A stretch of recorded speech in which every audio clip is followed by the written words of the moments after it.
शांती. आज 1/7/2022ची मुरली आहे.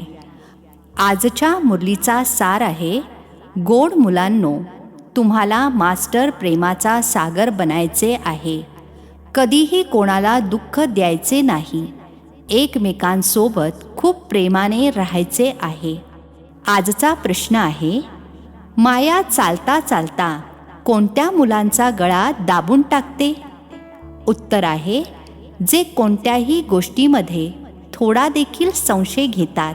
काम किंवा क्रोधाची ग्रहचारी बसली तर माया त्यांचा गळा दाबून टाकते. त्यांच्यावर मग अशी ग्रहचारी बसते की शिक्षणच सोडून देतात. लक्षातही येत नाही की आपण जे शिकत आणि शिकवत होतो ते सर्व विसरून कसे गेलो. बुद्धीचे कुलूपच बंद होऊन जाते. गीत आहे, तू प्यार का सागर है. ओम शांती. ही बाबांची महिमा आहे आणि मुले जाणतात की भक्तगण तर अशीच गाणी गातात. तुम्ही मुले जाणता की बाबा किती प्रेमाचे सागर आहेत. सर्व पतितांना पावन बनवतात. सर्व मुलांना सुखधामाचा वारसा देतात. तुम्ही समजता आपण वारसा घेत आहोत. अर्धा कल्प जेव्हा मायेचे राज्य असते तेव्हा असे प्रेमळ बाबा नसतात. बेहदचे बाबा प्रेमाचे सागर आहेत. ते प्रेमाचे, शांतीचे, सुखाचे सागर कसे आहेत हे आत्ता तुम्ही जाणता. प्रत्यक्षात तुम्हा मुलांना सर्व काही मिळत आहे. भक्ती मार्गवाल्यांना मिळत नाही. ते फक्त गातात, आठवण करतात. आता ती आठवण पूर्ण होते. मुले समोर बसली आहेत. समजतात बेहदच्या बाबांचेच गायन आहे. जरूर ते बाबा इतके प्रेम देऊन गेले आहेत. सतयुगामध्ये देखील प्रत्येकजण एकमेकांवर खूप प्रेम करतात. जनावरांमध्ये देखील आपसात प्रेम असते. इथे तर ते नाही. तिथे असे कोणतेही पशु नसतात की जे आपसात प्रेमाने राहत नसतील. तुम्हा मुलांना सुद्धा शिकवले जाते. इथे प्रेमाचे मास्टर सागर बनलात तर तो तुमचा संस्कार अविनाशी होऊन जाईल. इथे सर्व एकमेकांचे शत्रू आहेत, कारण रावण राज्य आहे. बाबा म्हणतात, कल्पापूर्वीप्रमाणे हुबेहूब तुम्हाला आता खूप प्रेमळ बनवतात. कधी कोणाचा आवाज ऐकतात की हे रागवतात, तर बाबा शिकवण देतील की बाळा, रागवणे ठीक नाही. यामुळे तू सुद्धा दुःखी होशील, इतरांनाही दुःखी करशील. जसे लौकिक वडील देखील मुलांना शिकवण देतात, ते असतात हदचे सुख देणारे. हे बाबा आहेत बेहदचे आणि सदा काळासाठी सुख देणारे. तर तुम्ही मुलांनी एकमेकांना दुःख देता कामा नये. अर्धा कल्प खूप दुःख दिले आहे. रावणाने खूप बिघडवले आहे. जे ज्यांच्यावर चढाई करतात त्यांना लुटतात. आता तुम्हाला प्रकाश मिळत आहे. हे ड्रामाचे चक्र फिरत राहते. जर तुम्ही ज्ञानाच्या विस्ताराला समजू शकत नसाल तर 2 अक्षरेच आठवा. बेहदच्या बाबांकडून आम्हाला हा वारसा मिळतो. जितके जे बाबांची आठवण करून कमळाच्या फुलाप्रमाणे पवित्र राहतील, म्हणजेच विकारांवर विजय मिळवतील, तितके वारशाचे अधिकारी बनतील. विकारसुद्धा अनेक प्रकारचे आहेत. श्रीमतावर न चालणे हा सुद्धा विकार आहे. श्रीमतावर चालल्यामुळे तुम्ही निर्विकारी बनता. मामेकम आठवण करायची आहे, इतर कोणाचीही आठवण करायची नाही. बाबा यांच्याद्वारे म्हणजेच ब्रह्माद्वारे सांगतात, हे मुलांनो, मी आलो आहे. सर्वांना घेऊन जाणार आहे. प्रत्येक धर्मात नंबरवार आहेत. पोपचा किती मान आहे? यावेळेस तर सर्व अंधश्रद्धेमध्ये आहेत. तुम्ही एक बाबांखेरीज आणखी कोणाला मान देऊ शकत नाही. सगळे आर्टिफिशियल म्हणजेच कृत्रिम आहेत. यावेळेस सर्व पुनर्जन्म घेता घेता पतित बनतात. जे कोणी मनुष्य मात्र आहेत त्यांना शेवटी पूर्ण पतित बनायचेच आहे. पतित पावन असे म्हणतात, परंतु पूर्ण समजू शकत नाही. ही पतितांची दुनिया आहे, तर त्यांचा काय मान असेल? जसे पोप आहेत, प्रथम द्वितीय तृतीय असे चालतात, उतरत जातात. त्यांना नंबरवार दाखवतात तरी देखील ते नंबरवारच आपले पद घेतील. या चक्राला आता तुम्ही चांगल्या प्रकारे जाणता. इथे येतातच बेहदच्या बाबांपाशी, ज्यांच्याकडून वारसा घ्यायचा आहे. साकार शिवाय तर वारसा मिळत नाही. बाबा म्हणतात, देहधाऱ्यांची आठवण करू नका. उच्च ते उच्च एक बाबांचीच आठवण करायची आहे. किती मोठे फरमान आहे. मुलांनो, मजपित्याची आठवण करा. देहधाऱ्याची आठवण केली तर त्यांच्या आठवणीमुळे पुन्हा पुनर्जन्म घ्यावे लागतील. तुमची आठवणीची यात्रा थांबेल. विकर्म विनाश होणार नाहीत. खूप नुकसान होईल. व्यवसायात फायदासुद्धा होतो, घाटा देखील होतो. निराकार बाबांना जादूगार, सौदागर देखील म्हणतात. तुम्ही जाणता, दिव्य दृष्टीची चावी बाबांच्या हाती आहे. अच्छा, काहीही पाहिले, कृष्णाचा साक्षात्कार केला, यामुळे काही फायदा होतो? काहीही नाही. ड्रामा चक्राला जाणणे हे तर शिक्षण आहे ना. जेवढी बाबांची आठवण कराल, चक्र फिरवाल, तर उच्च पद मिळवाल. आता तुम्ही माझी मुले बनला आहात. आठवण येते ना, आम्ही तुमचे होतो. आपण आत्मे परमधाममध्ये राहत होतो. तिथे म्हणण्याची देखील गरज असत नाही. ड्रामा स्वतःहून चालत राहतो. जसे एक माशांचे खेळणे दाखवतात ना, तारेमध्ये मासे ओवलेले असतात. असे केल्याने हळूहळू खाली उतरतात. तसेच जे कोणी आत्मे आहेत, ते सगळे ड्रामाच्या तारेमध्ये बांधलेले आहेत. गोल फिरत राहतात. आता चढतात, मग उतरायला लागतात. तुम्ही जाणता, आता आपली चढण्याची कला आहे. ज्ञानसागर बाबा आले आहेत. चढण्याची कला, मग होते उतरती कला. या सगळ्याला तुम्ही जाणले आहे. किती सहज आहे.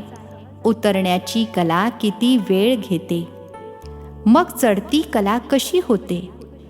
तुम्ही जाणता, बाबा येऊन पालटून टाकतात. सुरुवातीला आहे आदी सनातन देवी देवता धर्म, मग इतर धर्म येत राहतात.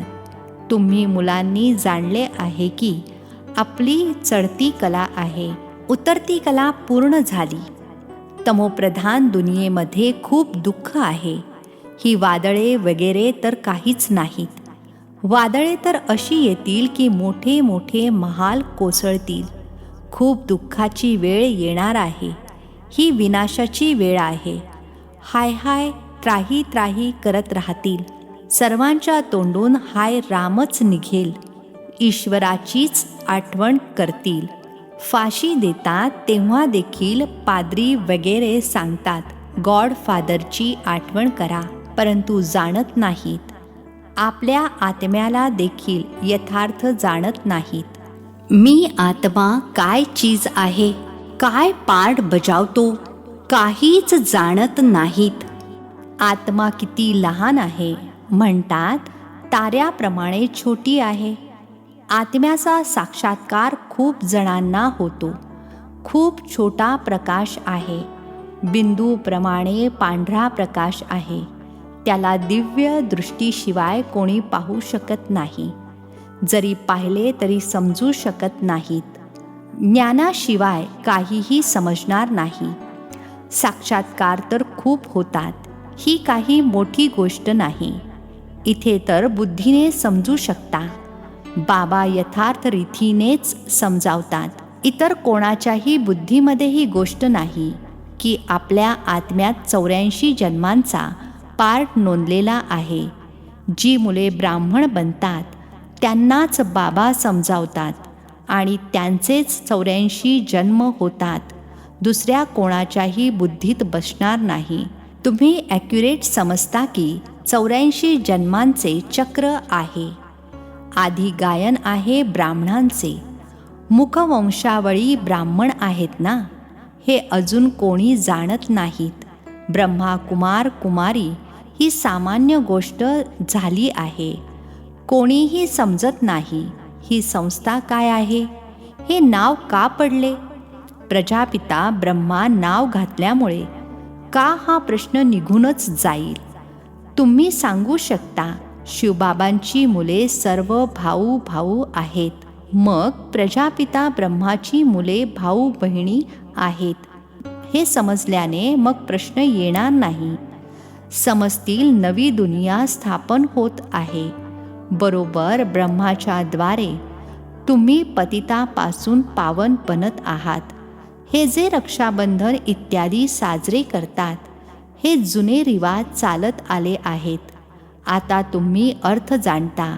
जे काही यादगार आहेत सर्वांचे तुम्हाला यावेळेस ज्ञान मिळते. सतयुगात थोडीच रामनवमी साजरी करणार, तिथे तर साजरे करण्याची गोष्टच नसते. तिथे तर ज्ञान राहत नाही. हे देखील कळणार नाही की आपली उतरती कला आहे. सुखात जन्म घेत राहतील. तिथे आहेच योगबळाने जन्म.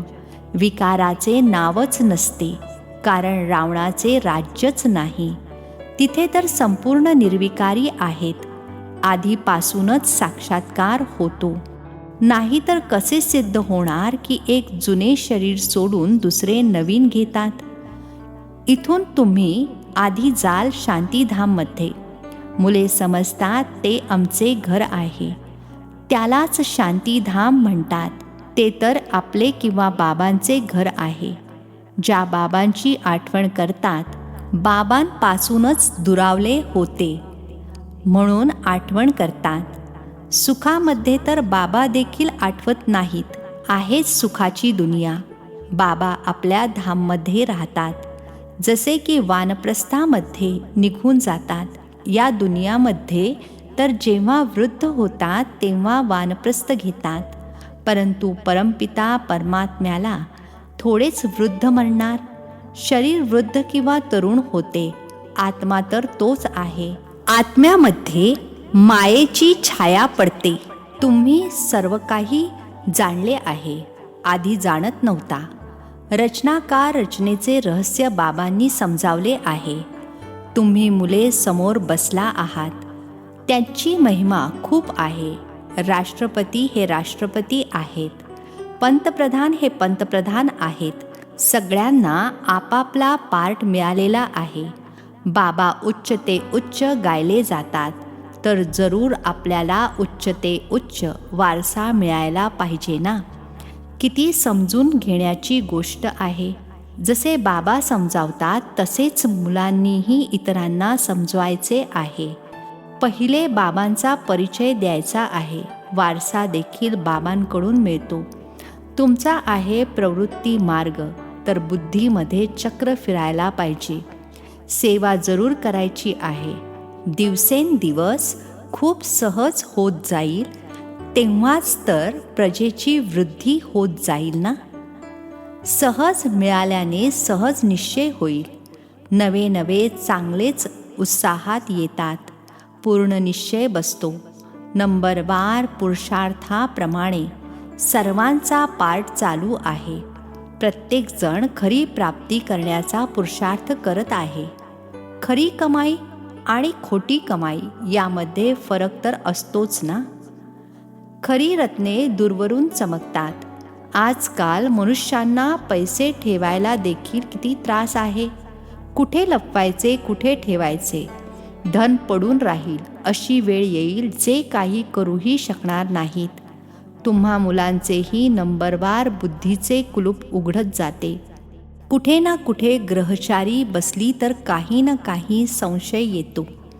शिक्षणच सोडून देतात. लक्षात सुद्धा येत नाही. आम्ही तर शिकत होतो, शिकवत होतो. आता काय झाले आहे. थोडा जरी संशय आला तर गळाच बंद होतो. बाबांवर संशय आला, विकारात गेले तर एकदम खालीच पडतात. काम आणि क्रोध सर्वात मोठे शत्रू आहेत. मोह देखील कमी नाही. असे नाही की संन्याशांना आपल्या जीवनाची आठवण राहत नसेल.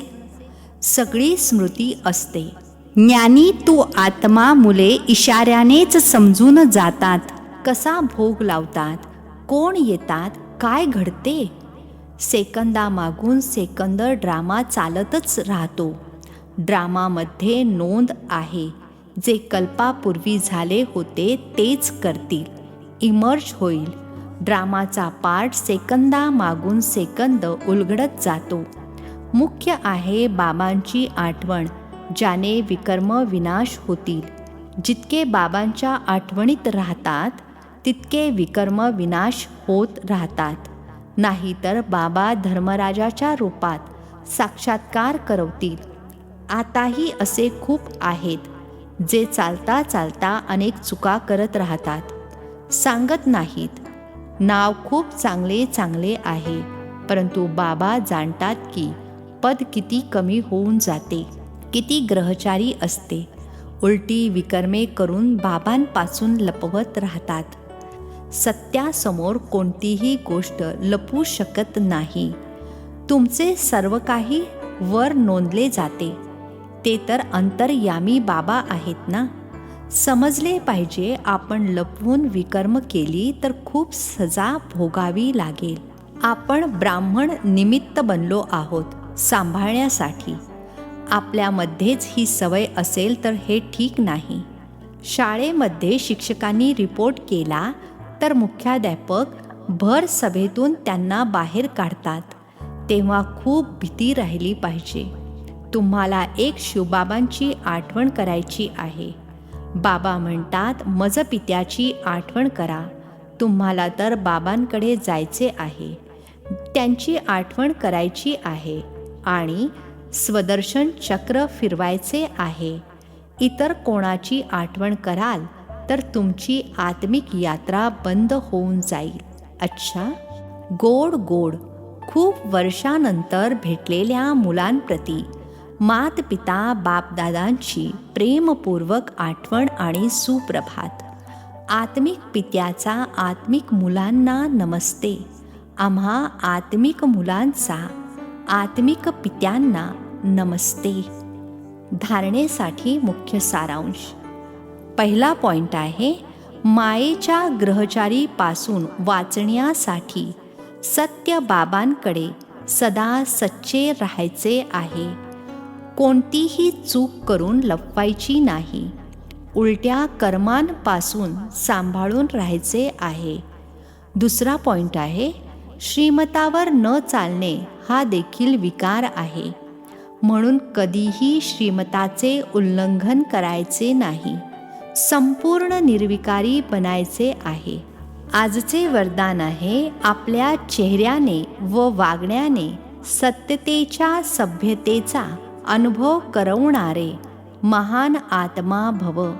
आपल्या चेहऱ्याने व वागण्याने सत्यतेच्या सभ्यतेचा अनुभव करवणारे महान आत्मा भव. स्पष्टीकरण आहे, महान आत्मे ते आहेत ज्यांच्यामध्ये सत्यतेची शक्ती आहे, परंतु सत्यतेसोबत सभ्यता देखील जरूर पाहिजे. अशा सत्यतेची सभ्यता असणाऱ्या महान आत्म्यांचे बोलणे, पाहणे, चालणे, खाणे, पिणे, उठणे, बसणे, प्रत्येक कृतीमध्ये सभ्यता स्वतःच दिसेल. जर सभ्यता नसेल तर सत्यता नाही. सत्यता कधी सिद्ध करण्याने सिद्ध होत नाही. त्याला तर सिद्ध होण्याची सिद्धी प्राप्त आहे. सत्यतेच्या सूर्याला कोणीही लपवू शकत नाही.